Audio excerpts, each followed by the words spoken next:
buwan ng Marso ay Women's Month at International Women's Day po ngayong March 8.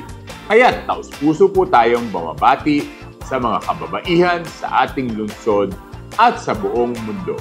Babae sa lahat ng sektor, angat ang bukas sa bagong Pilipinas po ang tema ng selebrasyon ng National Women's Month ngayong taong 2025.